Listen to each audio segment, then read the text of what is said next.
Bangladesh Bharat series মানে ভক্তদের মাঝে এখন বাড়তি আগ্রহ। ১৯ সেপ্টেম্বর শুরু হতে যাচ্ছে টেস্ট সিরিজ।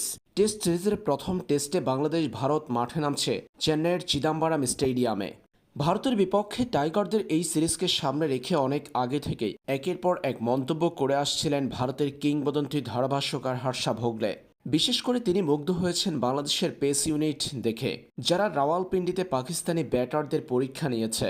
স্বাভাবিকভাবেই ভারতের রোহিত শর্মা, বিরাট কোহলিদের আগে থেকেই সতর্ক করছেন হর্ষা ভোগলে। টাইগার পেস ইউনিটের কাছ থেকে নিজেদের রক্ষায় সতর্ক পরামর্শ দিচ্ছেন হর্ষা ভোগলে।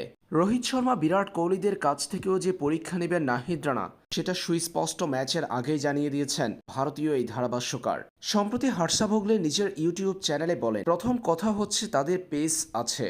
নাহিদ রানা দারুণ এক্সাইটিং একজন বোলার, যারা বাংলাদেশ থেকে সম্প্রতি উঠে এসেছে তাদের মধ্যে দারুণ পেস আছে তার বলে। পাকিস্তানের অনেক ভালো ব্যাটারকে সে আউট করেছে। হাসান মাহমুদও অনেক উইকেট তুলেছে পাকিস্তানে।